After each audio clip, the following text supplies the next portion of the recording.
order. Please note that all 5 members are present.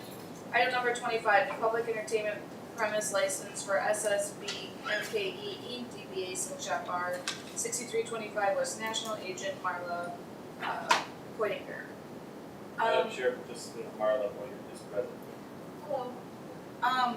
Was this, I would have already assumed that an entertainment license would have been, It was not attached with the Original application. oh, okay. I don't have any questions based on summary of the floor plan.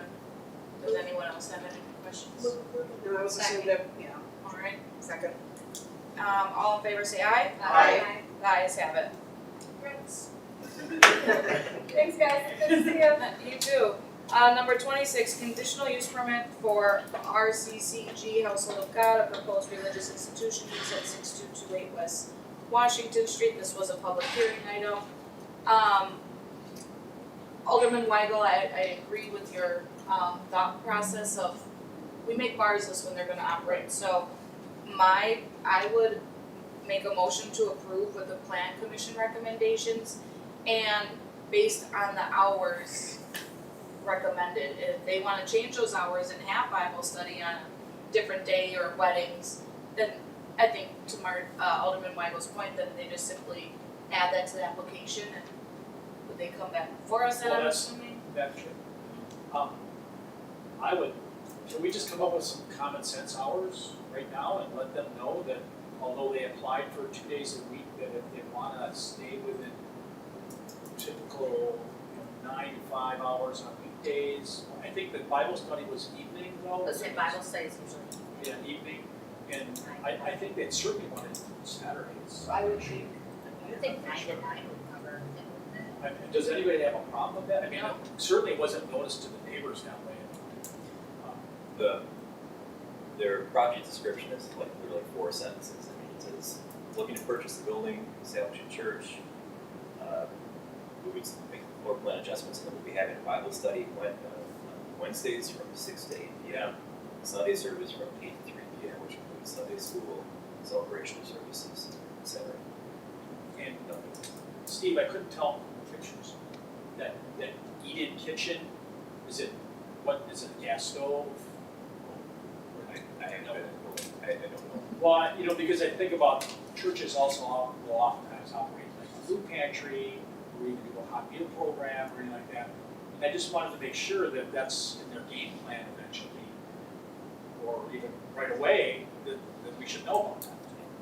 So, I mean, is there a reason? I assume the applicant's not here, right? No, I couldn't see. So, I think it's certainly, if council would rather. Well, yeah, we this, can- can yeah, come maybe. back. Yeah, I mean, I We think, hold I it. can have them make an appearance, maybe. Yeah, To get a little. yeah, ask Meet them, them, yeah, right. learn a little bit more about it, sure. The property doesn't have any parking, right? No parking, no, it's literally alley. So it's not like streets, a trunk or treats or things like that going Right, on. right, yeah. do you know, that's the only communication you have? They don't have like a timeline, oh, we really wanted to be open for Thanksgiving, or nothing? No, nothing like that, so there's been very little communication, there have been, sharing correspondence with them, with about 50 parishioners is what, they're relocating from Saukville area to West Allis, and about 50 parishioners. Yes. Correct. Yeah. And they're bringing the 50 with them, they're going to drive. Of course, they all say they're. Yeah. Wait till the winter hits. Yeah, if we Construction could, starts. if we could hold and ask the applicant maybe to appear at the next. Or, Steve, you understand the kinds of things you wanna, like I said, Hours. for yeah, service. hours, and just so, because we don't wanna have to shove them in here again. And I don't think that's a problem, but they can't, we can certainly know. Well, do we have other, when it's a conditional use for other items, do we ask the applicant to come in? We always encourage them to Okay. attend planning commission meetings or county Okay. council meetings, because. Have they attended any plan commission meetings? They were not at the planning commission. Say they should. I think for both those reasons is they need to hold off. Yeah. Yeah. Thank you. Alright, number 27, ordinance to increase lot coverage maximum for residential accessory buildings. Move approval. Second. Any further discussion? Yeah, sure. Yes. So Steve, this is, although it's referenced lot coverage maximum, it's really not. Well, you're increasing the size of a shed, so. We're increasing the size of the shed. Yeah. The And lot, is this, what is our smallest lot in the city? I mean, yes. we have some we do have that. standards. It's 2/100 of an acre, or about 1,200 some square feet. And here I've got it for you here somewhere. In fact, I think I jumped that slide in the presentation as we went along, but I'm just Yeah. wondering, 300 square feet. the smallest lot is 1,297 square feet, about 58 from Lapham. The largest lot is almost 4 acres, and about 122nd in Oklahoma. So we're okay with the 300 square foot. Yeah, it's not as large as what Oak Creek would allow, and it's not, you know, I guess we're at the bottom, I guess, of those communities we compare ourselves to. And it's simpler than Tulsa's, do the math. I did find it interesting that a pergola is considered a, Accessory. yeah, considering it's just floor posts and, I know, and there's, See So through not a ceiling. pergola, a gazebo. well, I mean, But a lot I think of a pergola would gazebos probably don't fall into that necessarily have category sides too. either. It's right, freestanding. gazebos don't generally either. So if I buy that Costco Costco gazebo or pergola thing. pergola, that's my accessory building? Yeah. We Which should may probably not be look at that accessory. too. Yeah, Yeah, people are gonna And have, then you would have I'm to pretty go sure we in have front all of the Board of different Appeals demands too. to ask for an exception to have both. Correct, right, yeah. So we're trying to, I mean, there've been a number of board of appeals cases on, with sheds, you know, garages and so on. I think we got the garage thing kind of worked out, but, you know, sheds have been sort of reoccurring. And, the size of sheds in Yeah. particular, so, She should. by increasing the size, you know, from 150 to 300, I think we'll be good. Most cases, should be. Pergola versus the shed, you allow both. I mean, there certainly could be the capacity to allow both. Again, we come back to the lot size and your lot physically handle, you know, your garage, your shed, Right, your pergola or gazebo, and you know, within the lot coverages currently in place. And you know, they are fairly generous throughout each residential zoning district. So again, it would just come back to, you know, making sure there's adequate separation, setbacks, and that they don't exceed the lot coverage ratio. In that case, if they did, they could always make the appeal. So I guess staff wouldn't be opposed to entertain the idea if you want to take a look at could you please shed just and take a or look? pergola. Sure. I feel like having two sheds is different than having a shed and a pergola. That doesn't really quite have a roof, it has 4 posts, same with even a gazebo, I mean, yeah, we could take a look at that. I mean, still obviously must be on your property within the parameters that are set, same for a shed, so if you can fit it all, you know, have at it. So there was a motion and a second, right? Yep. All in favor, say aye. Aye. Any opposed, ayes have it. Number 28, ordinance to add recovery residence as conditional use in certain zoning districts. Steve, I have a question on this. So if we learn of a recovery residence that previously was not registered, and we learn of it now, we can't say, you can't operate like this. One, you weren't registered, that's out of our bounds, right? We wouldn't be able to, Yeah, it would just be considered, you know, legal non-conforming at that point. we would require them to register. We could certainly require them to register and or if need be issue a citation if they don't. So that's certainly within our power to make sure that the property registration is happening. So really this zoning in all reality is if a recovery resident actually lets us know that they want a recovery residence, then we can say, okay, it's these zonings. But we approve this today, one goes in on my block in a week, we would have to prove that it went in after this date, then we could do something. Then we could do something about it. And, But if they prove that they were there prior to this, then we cannot. Right. What kind of proof? Well, I mean, I think speaking with health department a little bit before this, I mean, there is typically rent charged to the residents that move there, so we could probably request certain information about the rent roll or Okay. just neighbors. I think would be good Yeah. provide testimony when they started seeing things. Okay. If there was a recent sale of that home to the entity Right, that's running right. this, we could probably look into things like that. I would make a motion to approve. Second. Any further discussion? Was there any? Steve, so you know, I know you're not fire. Is the onus on us to prove that the onus would be on them to prove that they were in existence before our regulation? It would be, the burden would be on that. I mean, if we find out that there's something seems to be new in this neighborhood, we would ask them to provide us information to prove that they meet the ordinance or not. Next. Alright, so there was a motion and a second, all in favor say aye. Aye. The ayes have it. Number 29, resolution to approve the year 2026 operating plan for the downtown West Allis Business Improvement District and to adopt a special assessment method as stated therein. Move approval. Second. Alright, all in favor say aye. Aye. Any opposed? Ayes have it, any further discussion?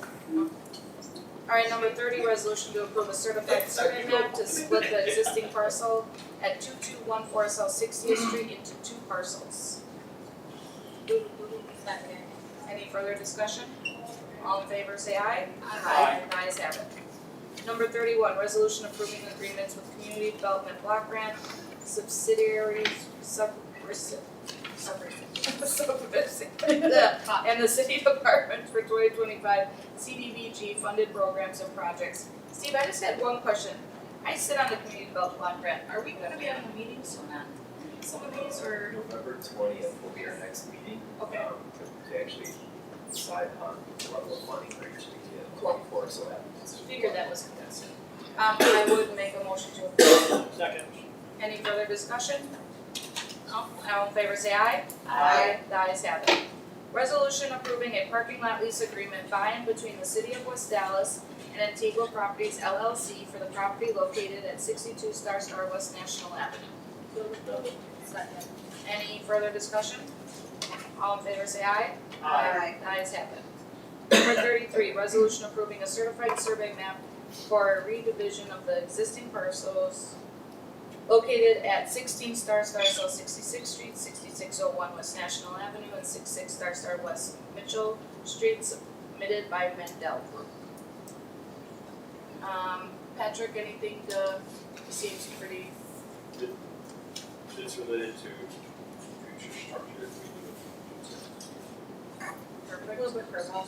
Second, any further discussion? All in favor say aye. Aye. Ayes have it. Number 34, resolution approving a $100,000 economic development loan to Family Cycle Works, a bike shop to be located at 665 West National Avenue to be funded with community development block grant funds by tax increment financing district number 7 or with fire loan funds. Is there a second? Second. All in favor say aye, or yes, any further discussion?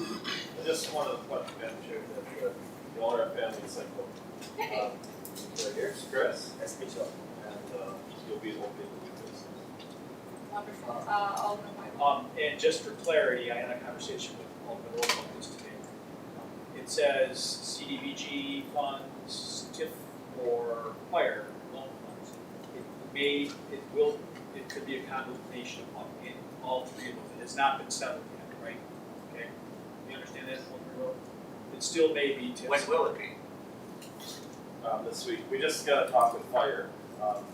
We're trying to make it as easy for the borrowers so they don't have to do 2 draws and trying to figure out who's gonna do this. We haven't had that type of discussion yet with fire. Fire's interested in doing the loan, but we haven't talked about the disbursements.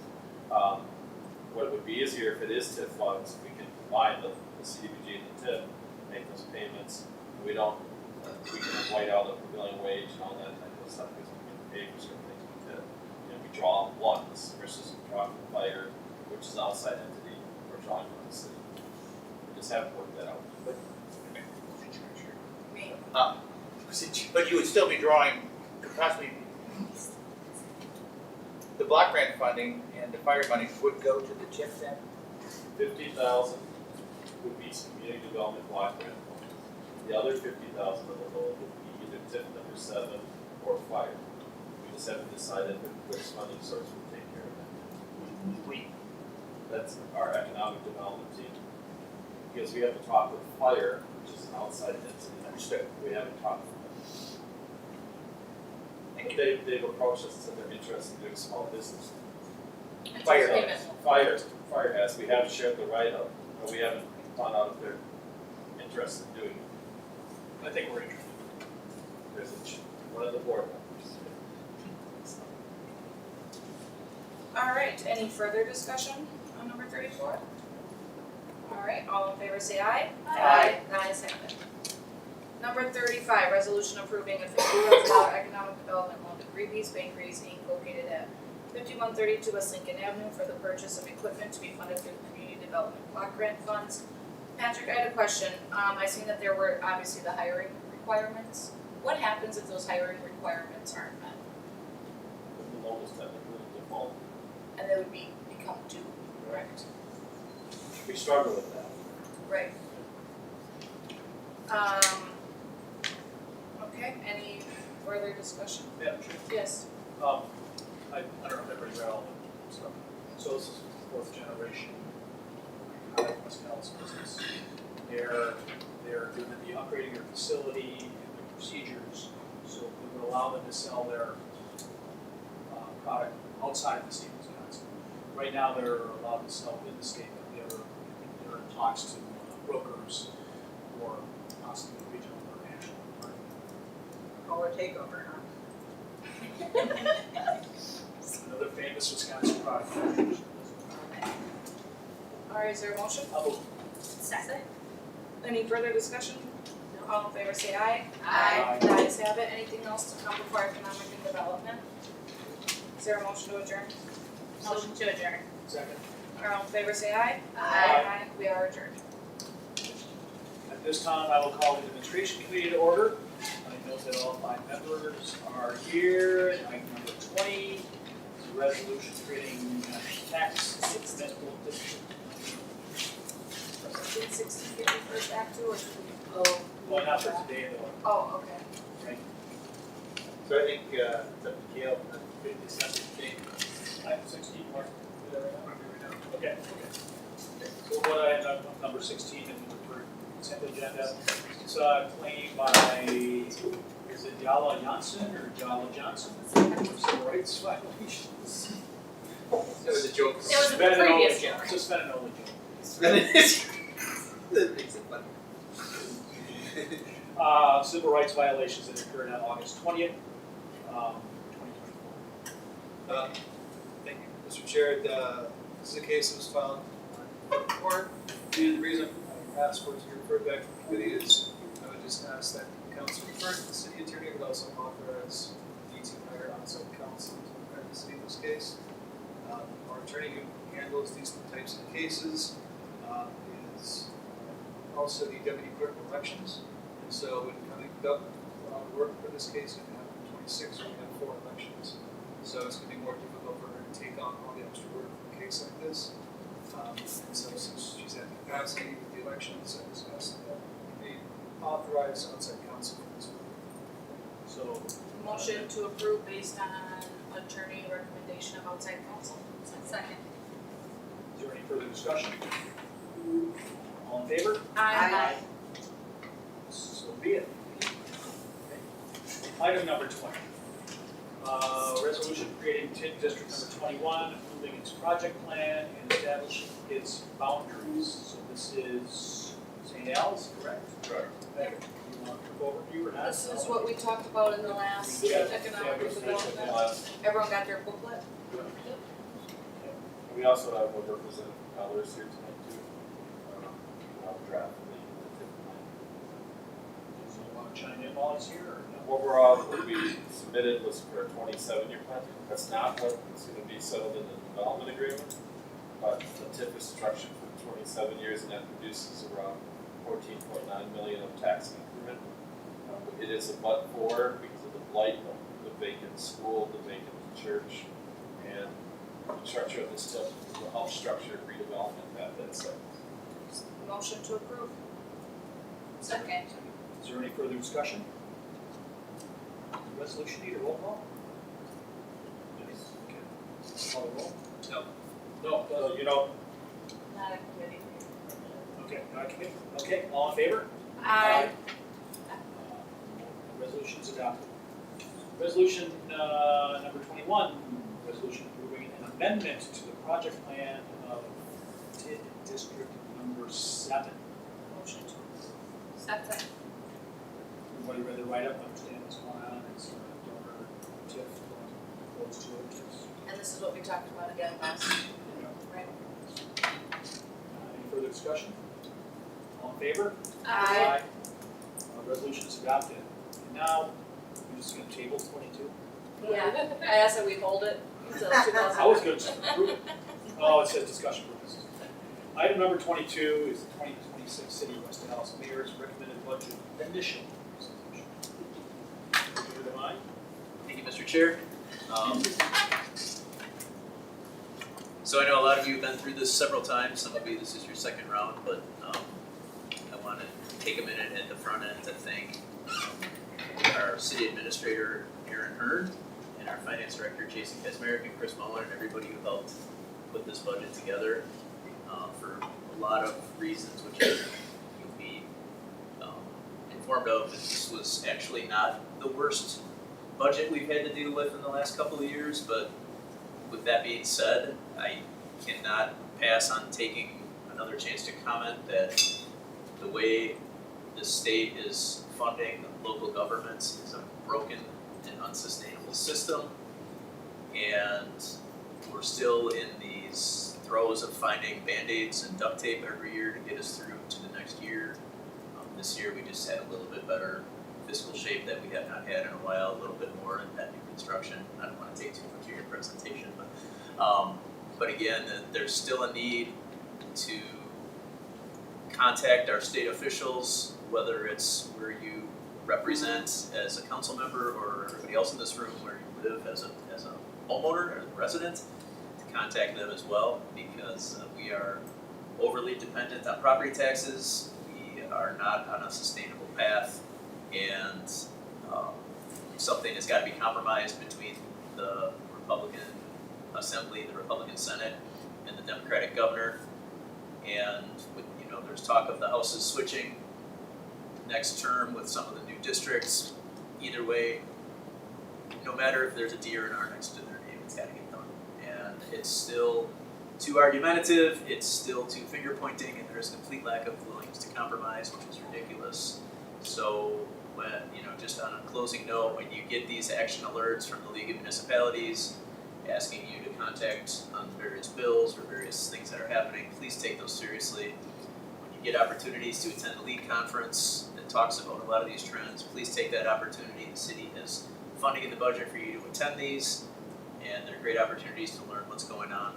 And with that, I just want to once again thank all the staff that put together what I think is a very responsible and solid budget, and I will turn it over to Erin with that. Thank you.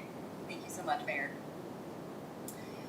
So as we start most budgets, we start with our mission. Our mission is to produce cost-effective services, health and safety of our community, quality of our community, and being progressive when we look at the budget process. This doesn't change year to year. This is just our mission and our vision of what we intend to do. So going to our strategic plan, so this upcoming year is the last year of our 5-year strategic plan. During this next year, we will take time to create a new 5-year strategic plan. But for the time being, it's community, destination, finance, infrastructure, and organizational excellence. We use these characteristics in everything we do, including putting together the budget. So what we have before you today is a really wonderful budget, so we look forward to presenting that to you. As was last year, and will be until we look at our new strategic priorities, the recommendations for the budget priorities for next year remain the same.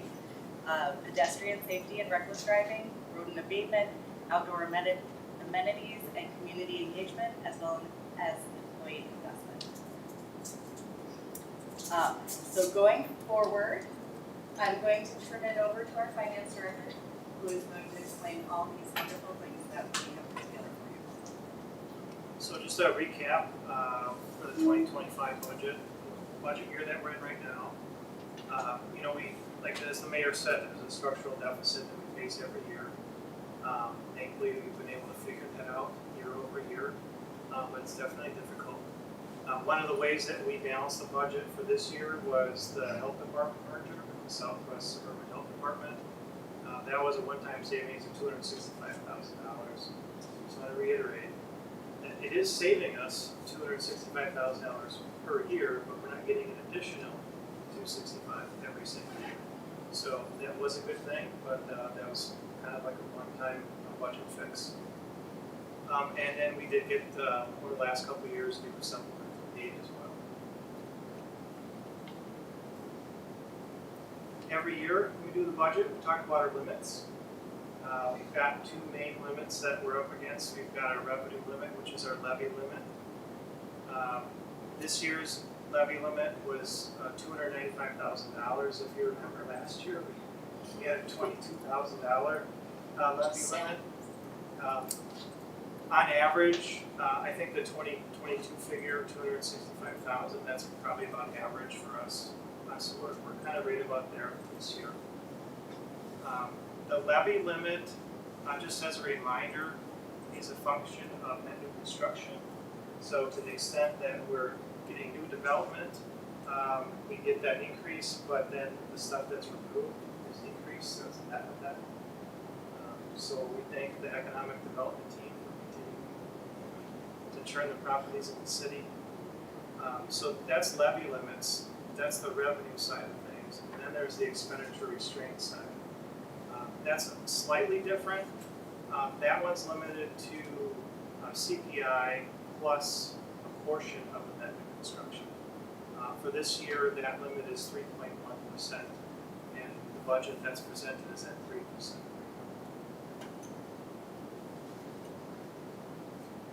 Here's a graph of what our tax levy increases have looked like since levy limits have been in place since 2011.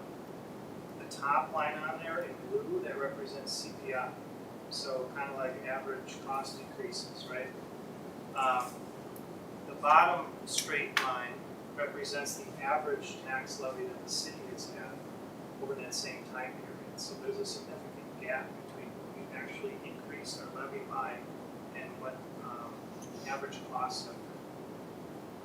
Obviously then the squiggly line is our actuals from year to year. So, you know, every year we've got this kind of structural deficit that we look at. This year, thankfully, some new revenues popped up, both this year and the 2026 budget. These are some of the main revenues here that help us balance our budget. The biggest one there, that first one, $450,000, that's essentially Medicaid money that is helping to cover some of the costs that it wasn't covering for ambulance runs. That's something that we weren't aware of, and starting this year, they're actually reimbursing the city going back to 2023 and 2024. We've already got the 2023 reimbursement. And just a correction, we were aware of it, we just didn't know when we were gonna get it.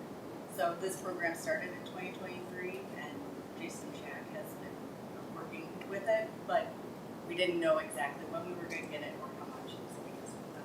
So that was very helpful during this. I can tell you that unfortunately it was a surprise for me. So, and then the next item on the list was $420,000 related to the Convention and Visitors Bureau. You guys are aware that we restructured that slightly. As the attorney was looking at this, we found out that we needed to just change the way that the money was flowing with the room taxes. And we were able to provide another $420,000 back into the general operating fund. And then just a couple other items here. State transportation aids can kind of go up or down. That's based on an average calculation. That's going up this year.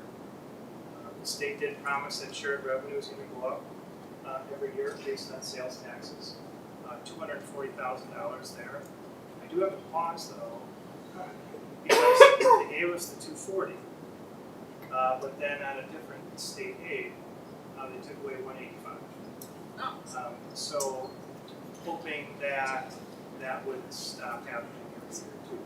But They don't carry here. Right. And the water utility taxes, that's a calculation that can vary from year to year as well. Here is just a big picture summary of the general operating fund, the revenue portion. As was said, the majority of the money is taxes received, almost 60%, and then the other large chunk, almost 25%, is the state aid. And please note on this page too, if you look at where the taxes line comes, well, it's only changing by 0.4%. So the number here is only 176, where the number was higher in the net new construction. So net new construction, we're paying more off in debt and putting less under taxes. So just so you know, the taxes are increasing as high as they can be, which is not normal for West Allis.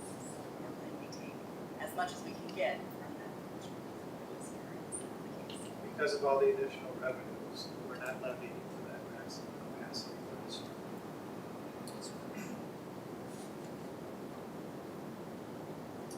And then we're just moving on to the general fund expenditure summary.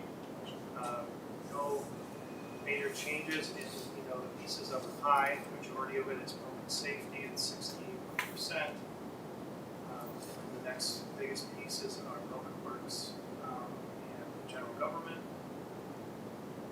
I do want to point out, if you look at the bottom, it says conservation and development minus 12.9%. That kind of looks abnormal. Part of that reason for that decrease in that category is simply shifting one person over to the general government category.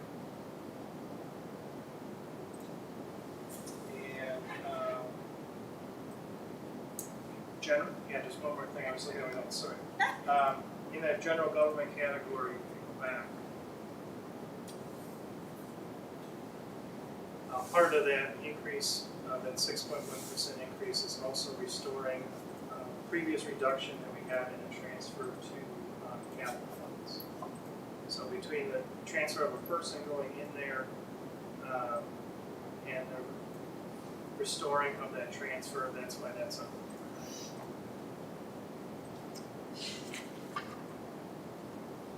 And then going into the positions, so this year we're actually increasing by 3 positions. We have 1.25 in housing, however that's grant funded.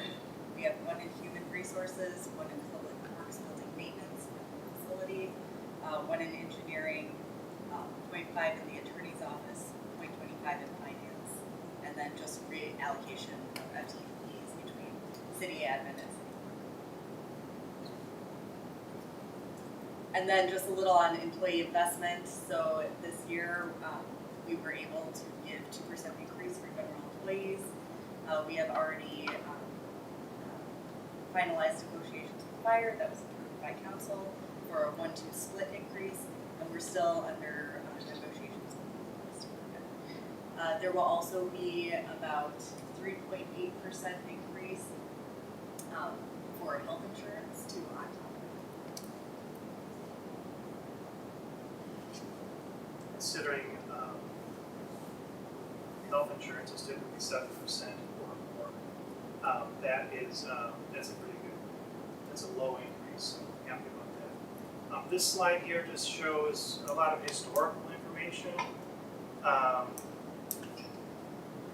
If you look at the values in the top slides, there's no significant change noted over there.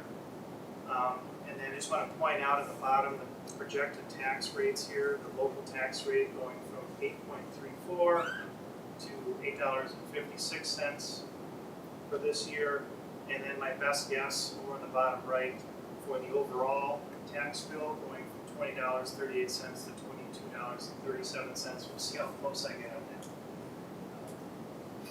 We have not received all the other numbers though, so we cannot present those to you today.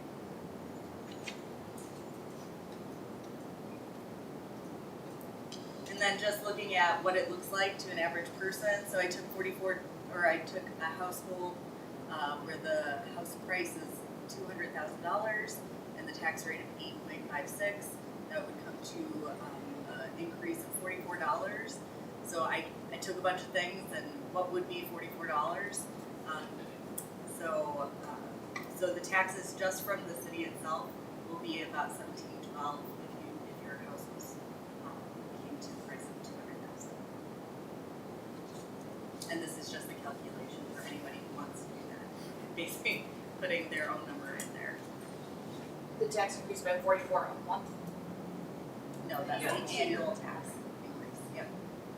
Yeah. So that's just the city now. Okay, so you also have the school district and MATC and, yep, yep. So please keep that in consideration when you're looking at this. This is just from the local government perspective.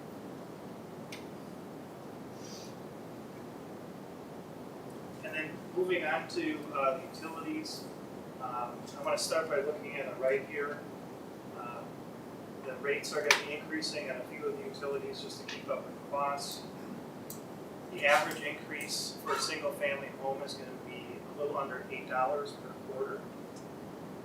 I wanted to point that out because if you look on the left, some of those percentages look a little bit high, but I just wanted to explain that.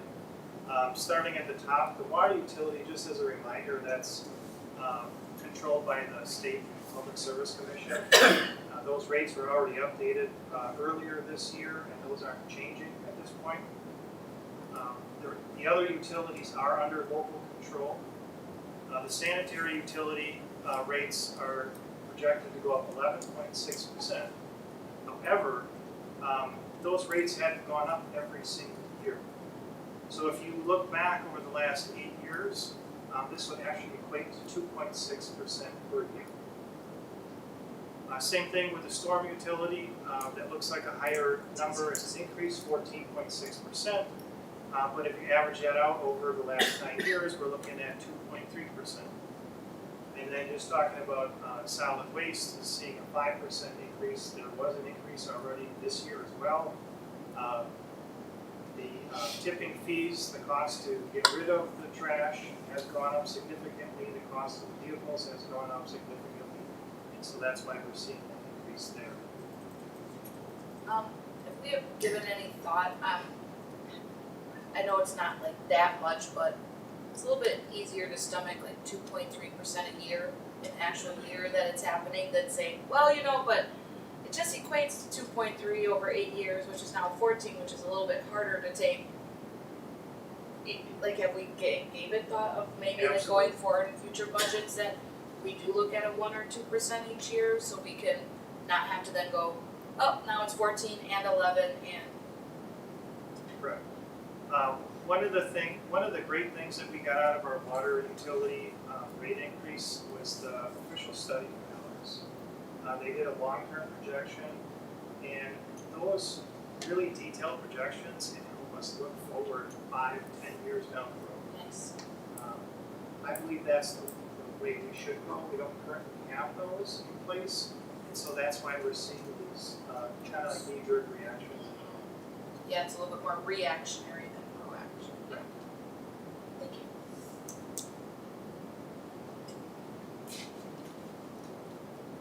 And also related to the budget, we talked about operations, but much earlier in the year, the Capital Improvement Committee met and went over all the recommended improvements, talked about it, set priorities, and ultimately decided on a total of $31.7 million capital budget. That is reasonable to what we've seen in prior years, and we just have a few of the highlights listed here. Public Works portion of that is about $11 million. In Public Works, we've got equipment, but that also includes like utility infrastructure. Park and Rec, 1.2 million. A lot of that is really farmers market improvements.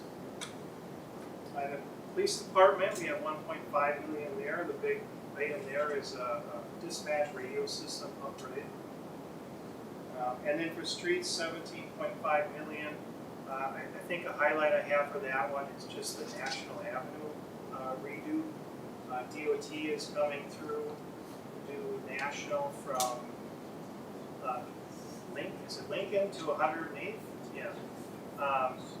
They do cover 80% of the street, but we still need to cover 20%, and we still need to cover the utilities.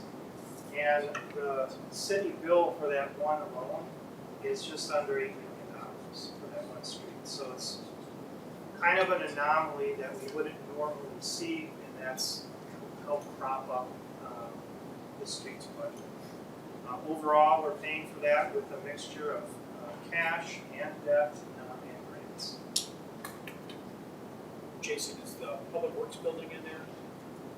Public Works facility? So the Public Works facility is been paid for with ARPA grant money.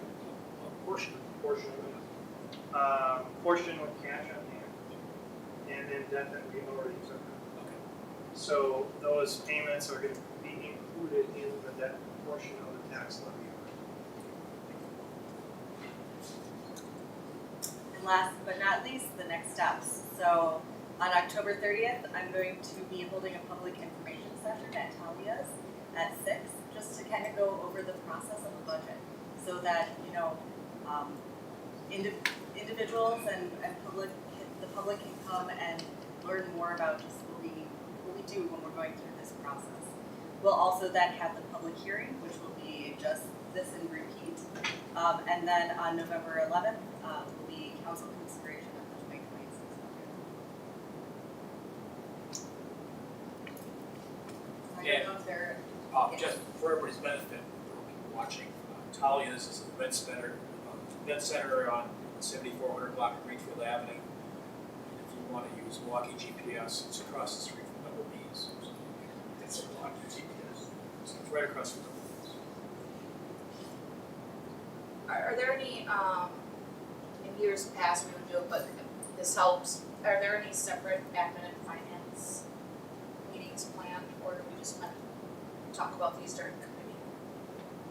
Did you want to offer some changes in the budget, or just? No, not necessarily, I know generally like we'll have the printed copy and then we'll have time for comments, just reach out to you, Eric. Yep.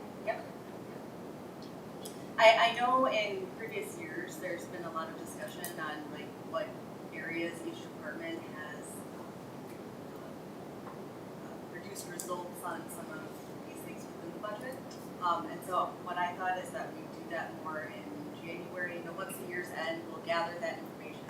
January, February, we'll do something more like that, but then focus more on just the budget instead of, you know, having a lot of extra stuff attached to it. I thought it would be helpful just to make it as simple as possible, since it's really just the budget that we should be discussing. Students, it's called out really well in here, the accomplishments reached. Great, Okay. nice job. Any other questions or comments from anyone else? Committee or the other holders?